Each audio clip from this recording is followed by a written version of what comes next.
Hello, and welcome to the final episode of Mirrors. That's right, we are rapidly closing in on the end of this strange little game.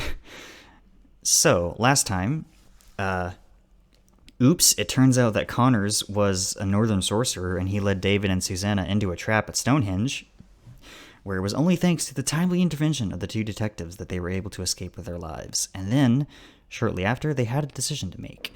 Should they flee to Haworth, where some of Susanna's allies are, or should they take the fight to St. Radford's Church, where Archbishop Mellis, aka the King of the North, resided? Well, last time we went to St. Radford's, and it ended poorly, as things tend to go in this game. So, this time, we will run away to Haworth and see the final two endings that this game has to offer. As soon as it's done loading, I cannot wait to be done sitting through loading screens for this game.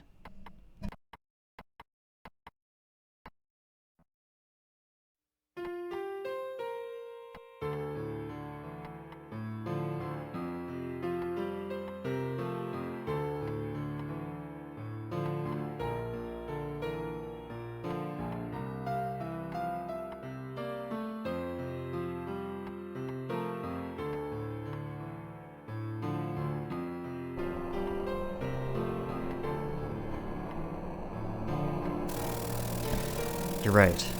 If I go to St. Radford's Church, I'm only asking to die. Let's hide in the countryside and try to come up with a plan. David kept away from Stratford, driving north along the M1 motorway, passing through London during the night. The sun started rising just as they crossed Manchester. You must be tired. Look, the sun is rising. Would you like me to drive?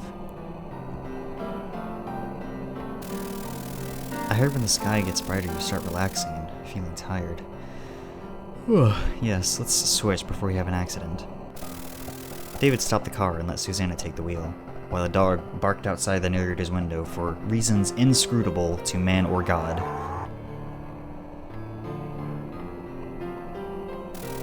Susanna was driving the car. Either we lost the northern tribesmen or they're plotting something. We better keep our eyes open. Yes. Though, I don't think they'd dare attack us in broad daylight. The King of the North. Not even my worst nightmares could prepare me for this. I used to think my mother was just telling me stories, but now I know it's all real. Though I admit it was still hard to believe. The northern tribes were more prepared than us.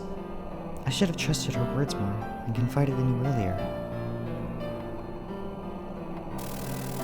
It's like we're living in another world. The real world feels like a dream now.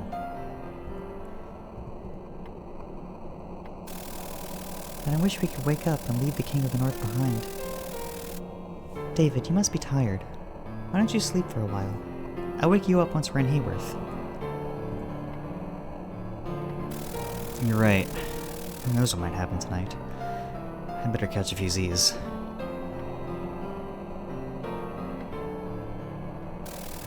David leaned back on his seat and closed his eyes, trying to relax.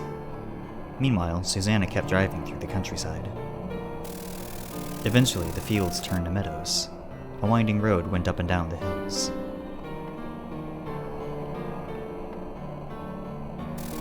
The car entered the wilderness of Haworth. A flock of sheep was visible throughout its thick grasslands.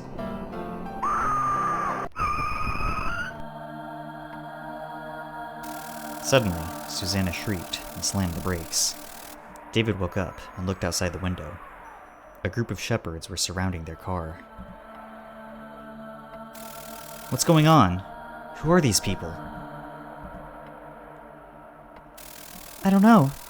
They jumped in front of the car. I almost hit them. One of the shepherds approached David. You must be David. You're not allowed in these hills. Leave! Why not? I'm not going to enter your lands, I'm just crossing the road. Besides, how did you even know I was in this car? God said you would understand if I told you. The hills of Haworth belong to the King of the North.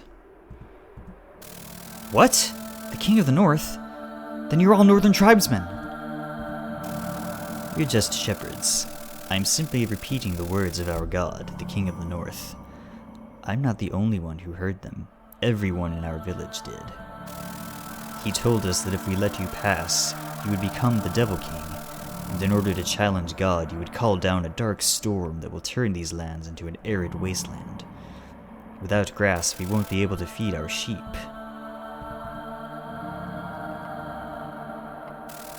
The King of the North is deceiving you. He's no god, he's a sorcerer. Don't you dare call our god a sorcerer. We know you. You are a sorceress. Everyone in the village knew about your mother. It's said that when her mother became a witch, blood gushed out of her body and she died in terrible agony. That must have been a punishment from our god, the King of the North. The shepherd's eyes were filled with hatred. They raised their hoes, ready to destroy the car. David, they're under a northern spell. They'll kill us.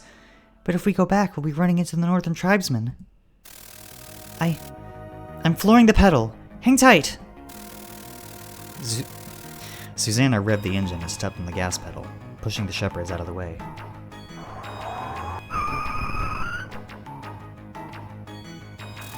Rather than moving out of the way, they stood their ground, throwing their makeshift weapons towards the car. The windscreen shattered, and Susanna was forced to slam on the brakes.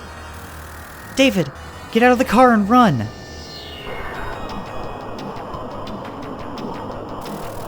When David opened the car door, the shepherds turned into medieval knights and attacked him. Terrified, David fell back inside the car.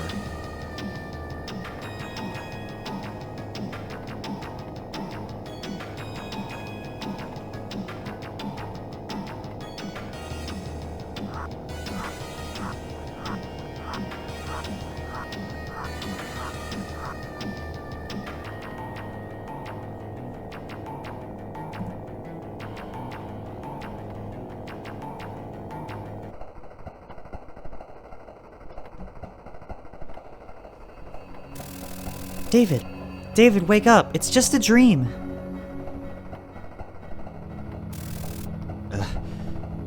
Dream? David looked out of the window. Having braked suddenly, the car had raised a cloud of dust. Once the dust had settled, he could see that they were surrounded by meadows, and that they were driving toward a hill. That hill. It was in my dream. The shepherds there almost killed us under the influence of the King of the North. What if this is another warning from King Haworth? A warning?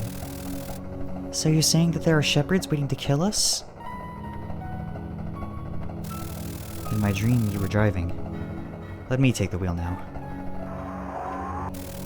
After swapping seats, David drove the car slowly towards the hill.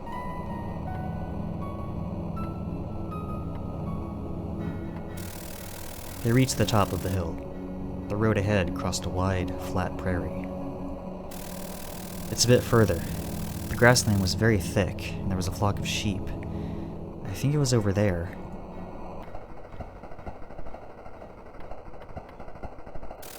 David stopped the car, looking at the sheep. Then, some shepherds appeared from the flock, noticing their car. So it was a premonition. Susanna, this road is dangerous. We're leaving.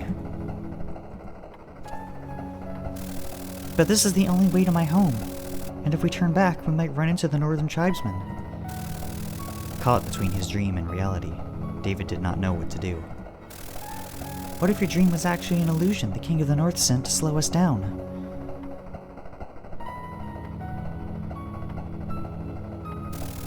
Look! More shepherds are coming. What do we do, David? Do we keep going, or do we turn back? David had to make a choice.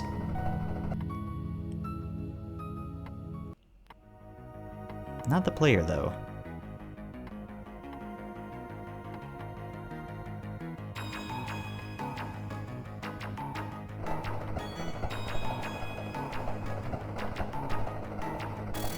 David swerved the car towards the flock of sheep.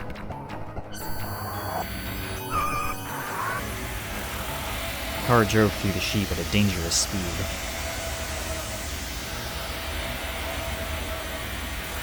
Susanna closed her eyes. David kept rushing through the meadows without slowing down. He tried his best to avoid hitting the shepherds. Once he brought the car back to the road, David drove off, leaving them behind.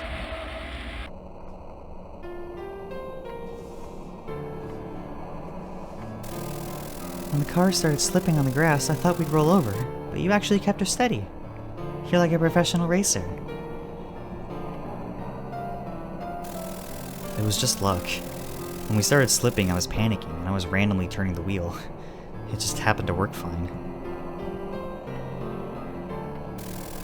The shepherds seemed pretty surprised, to be honest. I'm not sure they were actually hostile. They were probably pretending because we ruined their plan. Had we stopped the car, they'd have killed us. Sure, David. They kept driving through the hills until they finally reached Haworth. I can see some farmhouses in the distance, but I don't actually see any fields. What do they do for a living? They're all sheep farmers. There's a general store and a post office in the village center, so things aren't so bad. There's no live music clubs, though.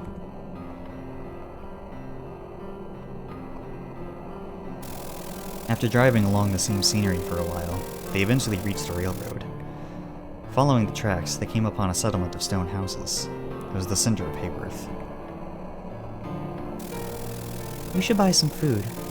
If we're going to be living here for a while, we need all the essentials. David brought the car towards the village.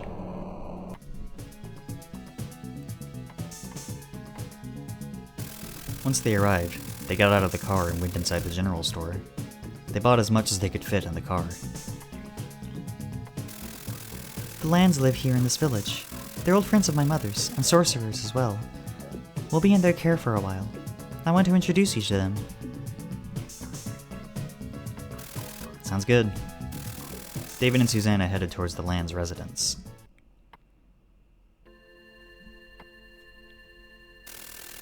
Susanna knocked on the door.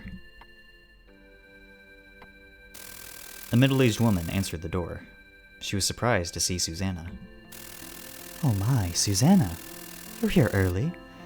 When you said you were coming with David, I thought it would take you a few more days. It's been a long time, Mrs. Emily.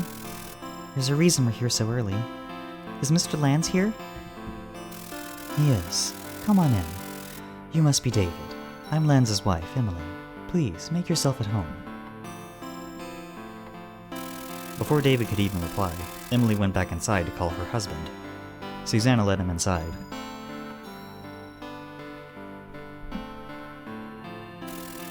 Lands came out of one of the rooms with his wife. See, Susanna brought David here. David, this is my husband, Lands. I'm David. Sorry to barge in without notice. Mr. Lands, I messed up. The King of the North knows about David, and he's hunting him. I see. Last night I was reading the energy of the Star of Darkness, and the candle flame flickered violently. I knew it was a bad omen. I never would have imagined the King of the North himself was after you. Tell me more. Susanna told him everything, from the letter David received from the reporter Connors, to the suspicion that the King of the North might be Archbishop Mellis of St. Radford's Church. So that's why we lost contact with the sorcerers in London. We tried to warn them about the impending doom, but the northern tribes must have found them first. I'm afraid you, Mr. Hawley, and Mr. Gregg are the only dark sorcerers left in England. It's up to us to revive the power of the Devil King sleeping in David's blood. Holly's powers are too weak. We can only count on Gregg. It's true that the power of the Devil King could easily defeat the King of the North, but we need to shed the blood of the northern tribes. I'm not sure we can do this alone. We know where the King of the North is. With some planning, we should be able to capture a northern tribesman. That might have been possible when he didn't know about us yet. But now? I think you should leave England and wait until the Star of Darkness leaves Earth. This isn't just about fighting. We must also think about protecting the bloodline. We've been protecting the bloodline without fighting for generations. We have our backs against the wall. There's nothing we can do now. Not even King Croth would fight in this situation.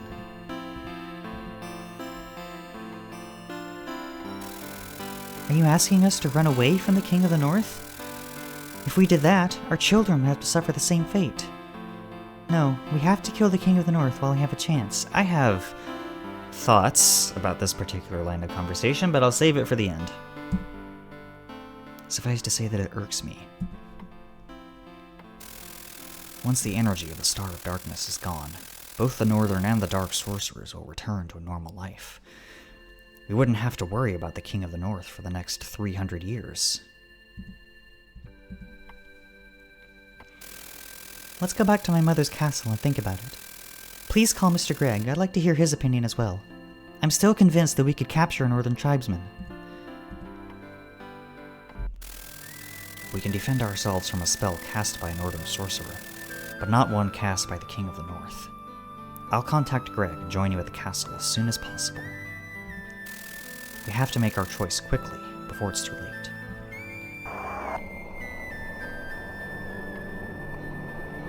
Susanna took the castle keys and left the house with David. She had placed her hopes on Lance, but she felt weak after hearing his opinion. I thought he was willing to fight with us, but I guess age caught up with him. Greg is younger. I'm sure he'd be able to capture a northern tribesman. I'll be honest, Susanna, I don't think we should fight either.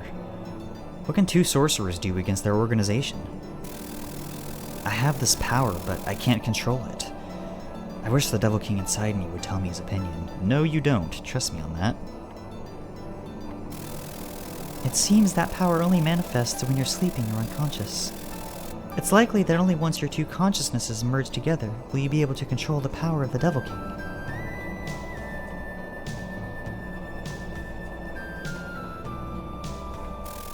There's the castle.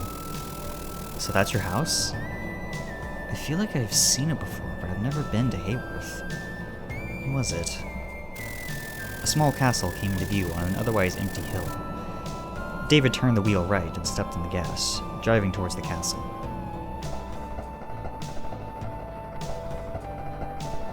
He stopped in front of the gate, which Susanna unlocked with the key.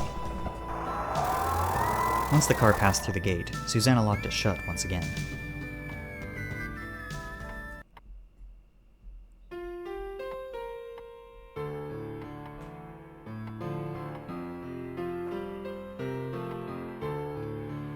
David and Susanna looked around the castle. Lance and his wife had already cleaned up the dining room in Susanna's room, so she began to prepare their meal.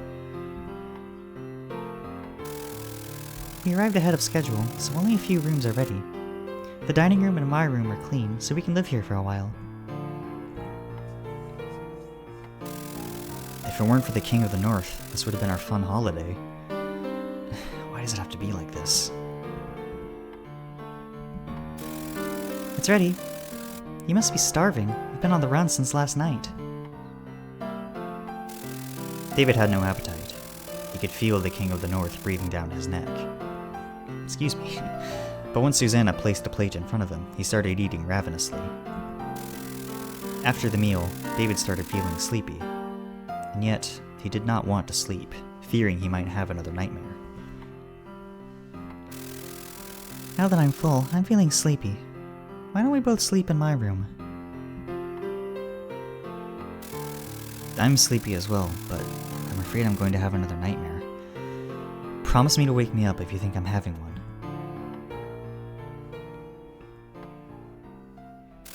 David and Susanna went to sleep in their room. After some time, she woke him up.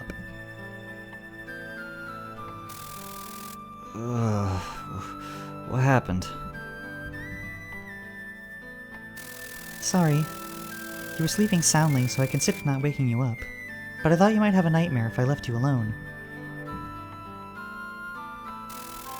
Huh? Is it night already? Yeah, I was just sleeping. No dreams at all. I wonder why King Hroth didn't show himself. Considering the situation, I thought he'd tell me what to do. Maybe he's at a loss, just like we are. Come on, let's go downstairs and wait for Mr. Lands.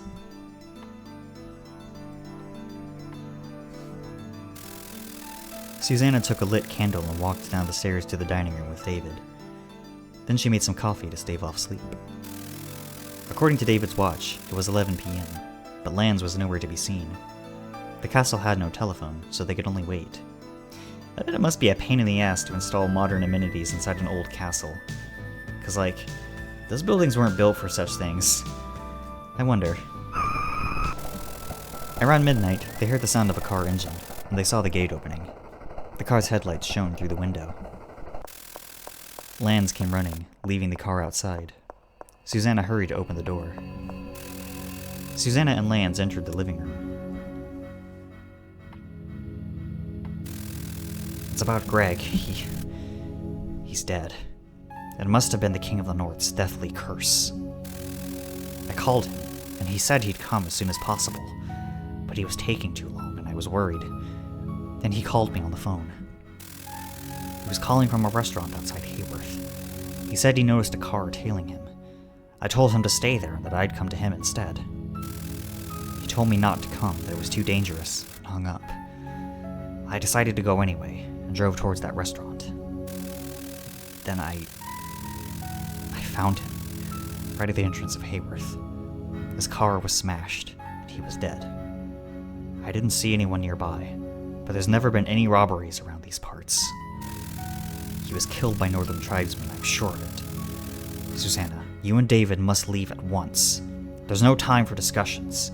You have to leave England before it's too late.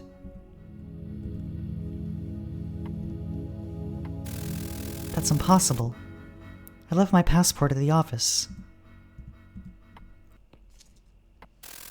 Let's go back to London. If we floor it, the King of the North shouldn't be able to catch us. Nonsense. You should go to Scotland instead. You can have your passports mailed to you and then leave the country by boat. What should we do, David? Do you want to run from the King of the North?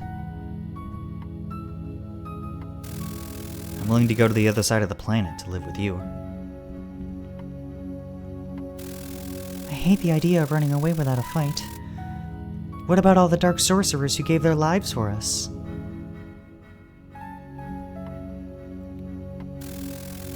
We're born to protect the bloodline. I, too, am willing to give my life to prevent the northern tribesmen from following you. That is our fate. You shouldn't be throwing your life away for us. Nobody should have to die like this. Damn it! If it weren't for the King of the North... It is your fate to run, David. If you oppose fate, your blood will be severed, and the soul of King Hroth will wander aimlessly for all eternity. David did not care about fate, and would rather avenge the deaths of all the sorcerers who died for his sake. However, when he saw Lance's tears rolling down his cheeks, he remained silent. He could not insult Lance's resolve like that. It's up to you, David. We were all born to follow you. Your will is King Hroth's will. After listening to Susanna's words, David knew that making this choice was also fate. This is the final ending branch point in the game. We'll be doing both of them since both of the endings are fairly short compared to some of the other ones. Starting with staying in the castle. And immediately getting hit with a loading screen. Yay!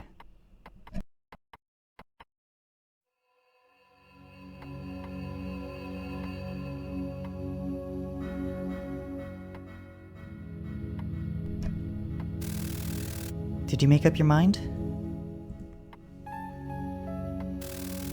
I want to stay here and fight. Even if I ran away, I'd spend the rest of my days haunted by nightmares. If fighting is the fate King Hroth gave me, then that's what I'll do. King of the North hasn't won yet. If we can shed the blood of the Northern tribes, we'll revive the power of the Devil King. We can still win. If that is our fate, then we can only accept it. I'll fight as long as I draw breath. As long as the King of the North himself doesn't show up, my sorcery should be able to handle the Northern tribesmen. Quiet. I hear a car. No, more than one. It has to be them. Lance went outside to check the situation and came back in a hurry. How many are there? 3 cars. They're close to the gate. Hurry to the basement and cast a magic tetragon to protect David. We shouldn't split up. Come with us. No. I'll hide here and ambush them. We wouldn't stand a chance if we faced them head on, not even together. If we can lead them to the basement, victory will be ours. Their blood must be spilled. I'll wager my life on this. The rest is up to you. I know. I won't die until the Devil King is revived, depending on the ending. Let us meet again on the Star of Darkness. One by one, the cars crossed the gate.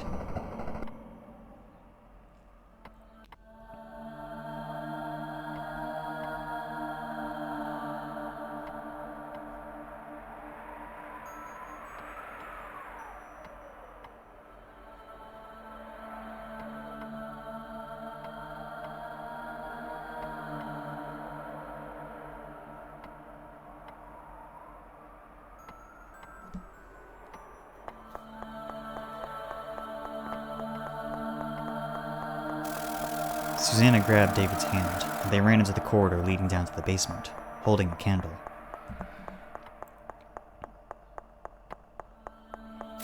At the end of the corridor, they turned left.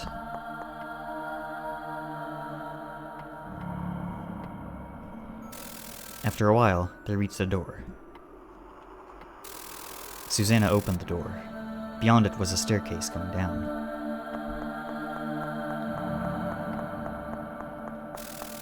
At the bottom of the staircase was a wine cellar. Further on, there was another door. Susanna opened it. It was too dark to see anything.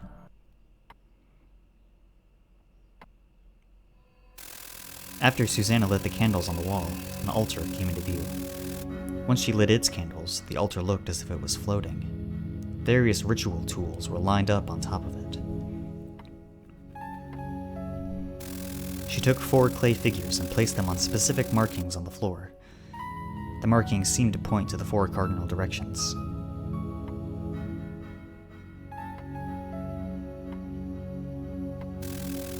I'm ready to Let me try that again. I'm ready to cast the Tetragon. It's a magic barrier that can repel even the strongest northern sorcery. As long as you don't leave it, you'll be fine. What if they brought weapons?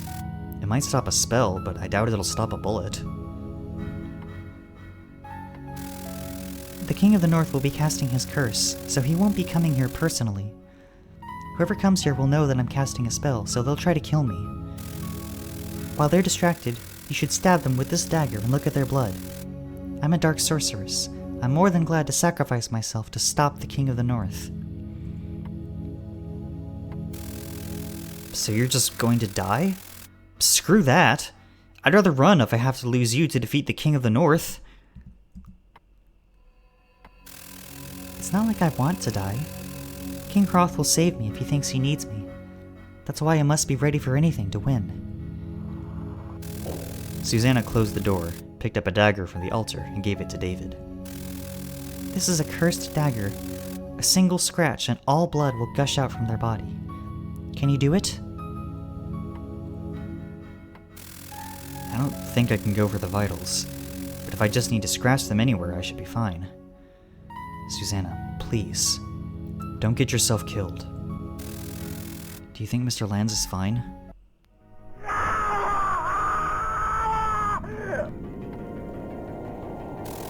Ugh! My body! My veins feel burning! Ugh! It's the curse of the King of the North! David, remember the plan! Susanna started chanting her spell, and David's pain subsided.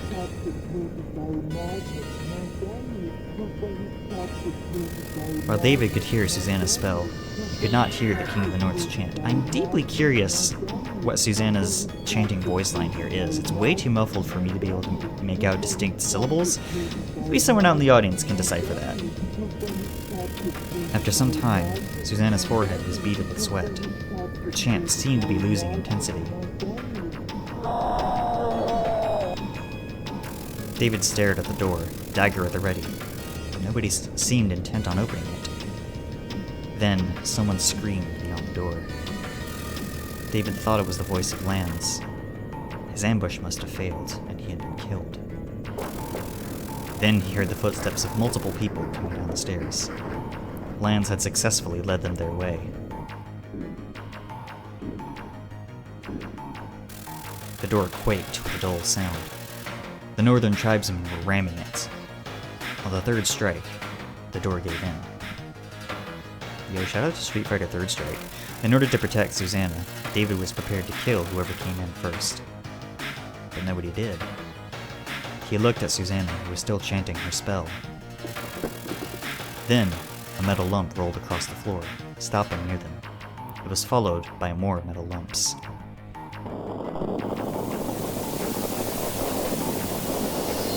Suddenly, a series of explosions rocked the basement. The metal lumps had been grenades.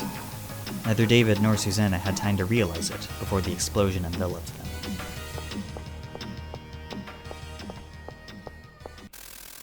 A man came down the stairs. It was Archbishop Mellis of St. Radford's Church, also known as the King of the North. Fools. Spells are not necessarily your best assets. We live in the age of science. In modern warfare, victory goes to whoever employs the best weapons. This was never a battle of good versus evil. Its only purpose was severing once and for all the blood of the King of the North, or the blood of the Devil King. Now that the blood of the Devil King is no more, mine has lost its meaning. I have brought an end to an ancient battle that has continued for centuries. As a servant of God, I have slain not men, but dark demons. Let us leave. Tonight we will dream of the death of the demon. Tomorrow we will wake up, and in time, forget. The King of the North and his followers went up the stairs. In the basement, nothing was left of David and Susanna.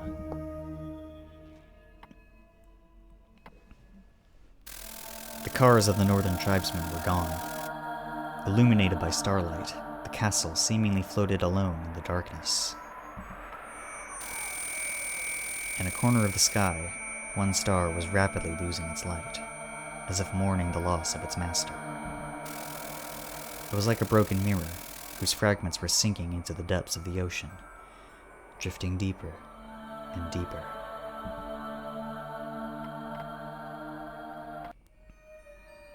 Well, that was an ending. Love how anticlimactic that was. Just kill him with a grenade.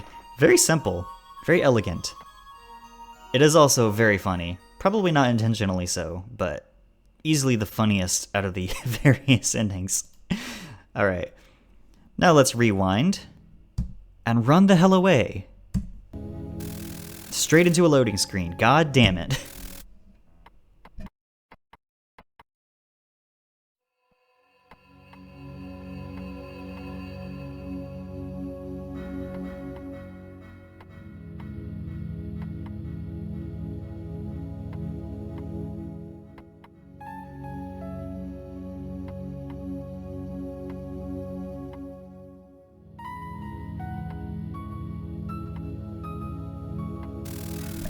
Susanna, we must leave the country. If we face the King of the North now, we'll die for sure. If we manage to get away from him, we'll eventually win. How can we win by running away? Excuse me. The King of the North wants to end the bloodline of the Devil King.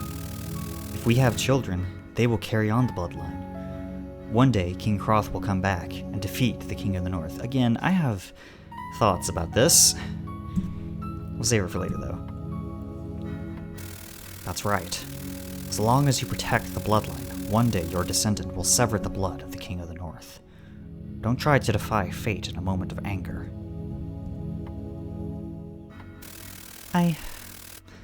All right. We'll do as you say and go to Scotland. If you leave now, you should be there by noon. No matter what happens, keep going and never look back. David and Susanna left for Scotland under the cover of the night. David's car was the only one on the road. There were no cars in front of them, nor behind them. Mr. Lands's car is at the castle, so the King of the North shouldn't realize we're on our way to Scotland. But if they find out we left, they'll easily come after us. This is the only road we could have taken. Once we're in Scotland, should we take a boat from Edinburgh? Or maybe go farther north to Inverness? If we had our passports, we could take an airplane to Edinburgh's airport. But that's a big city. The King of the North might have influence there. We should take a boat from Inverness and go back to London. Huh? Back to London? See, if that surprises you, the King of the North will never guess it. So we're going back to London, get our passports, and leave on a plane. Most of the northern tribesmen from London are in Haworth, so it's relatively safe. Even if they were to force a confession out of Mr. Lands with a spell, he'll tell them we left by boat.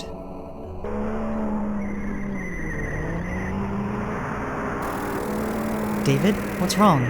You're going off-road. David, don't fall asleep!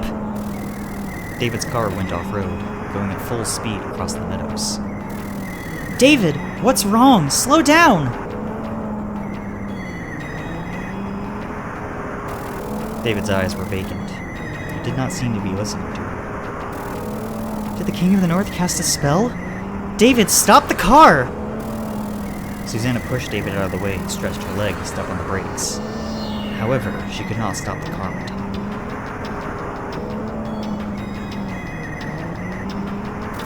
A large boulder came into view. It was the size of a small boulder. David steered the car towards it. Susanna tried to turn the wheel, but it would not budge. When the boulder was in front of her, she closed her eyes. Then, David let out a scream. The car started spinning. Susanna stopped gripping the wheel, and her body hit the door. She heard the metallic sound of the car hitting the boulder. Susanna lost consciousness. Then, she thought she heard David's voice and opened her eyes.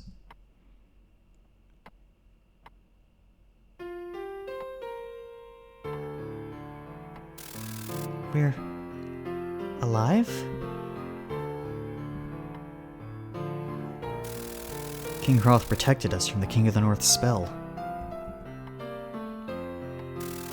He did? I heard his voice. He said, "May the blood of the Devil King seethe." The blood in my veins felt boiling hot, and I fainted. When I came to, there was a boulder in front of me. I turned the wheel and the car started spinning. In the end, it was the trunk that slammed against it.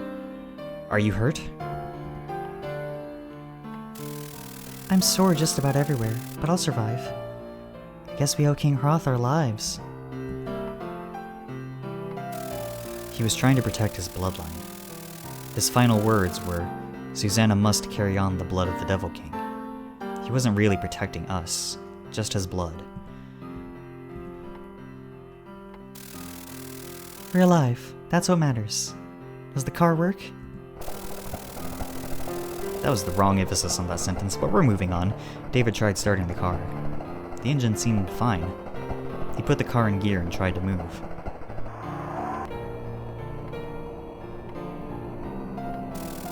Anything wrong? think it's fine. The King of the North must have given up after his spell was repelled. He must have thought you were countering his spell with the power of the Devil King. I thought you might injure him. You should be able to run away now. But how can we live in peace when the King of the North is still out there? I think King Croft will be satisfied if we follow our fate. By the time our holidays are over, the Star of Darkness will have been long gone. Then we'll figure something out. You're right. Once the Star of Darkness is gone, we should be able to return to London. We'll just have to bear with it for a while.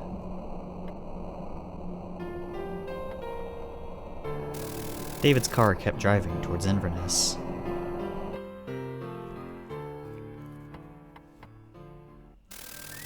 A few years had passed. Even now, the popularity of Elena-Vision was unquestionable. A young couple wearing sunglasses was happily strolling in the outskirts of London, under the gentle sun of an early summer. Junior's fast asleep. It's been a while since we last walked together like this. A baby with the face of an angel was sleeping peacefully, cradled in David's arms.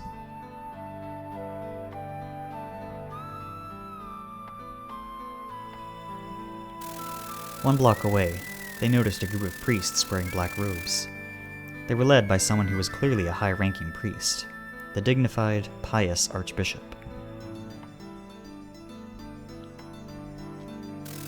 Instinctively, David and Susanna hurried towards the archbishop, taking off their sunglasses.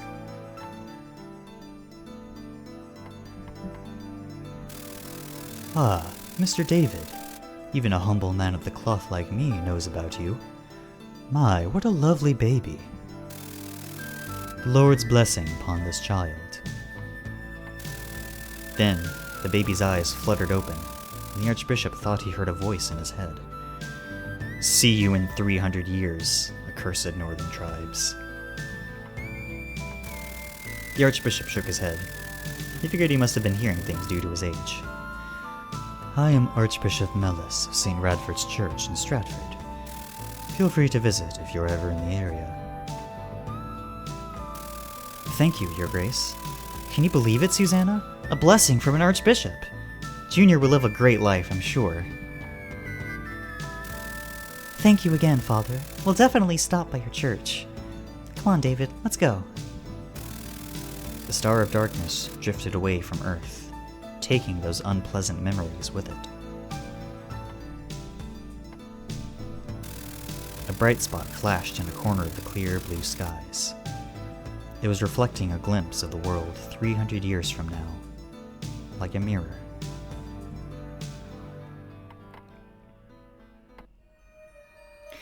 So, this has been Mirrors, a deeply strange and highly idiosyncratic little adventure game slash not quite a visual novel, but the bones for it are there.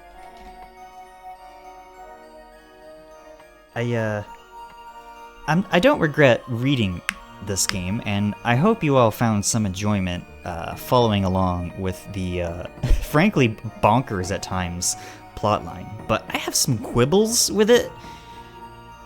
Not anything to do with its like production values or anything. Soft Studio Wing, from what I could gather, they were a small studio. They did pretty much the best with this game with what they had, and that's all fine. But I have issues with this whole bloodline business.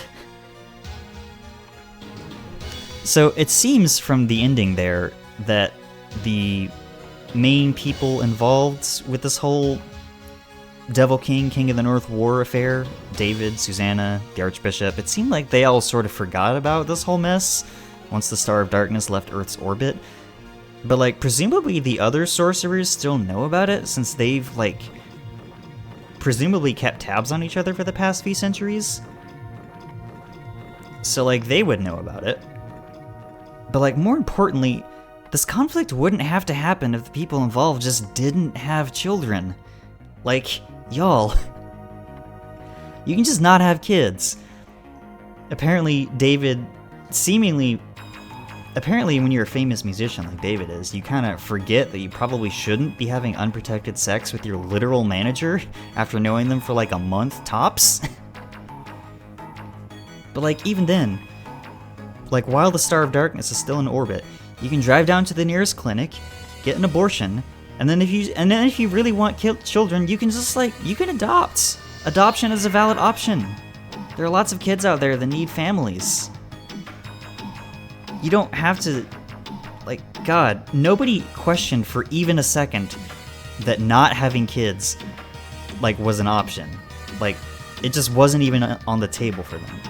Just an extremely, extremely heteronormative way of thinking here for all parties involved. And also, if you think about it, this ending isn't really a happy one either. And all the other endings... Let me rephrase what I'm trying to say. This game is, really nihilistic.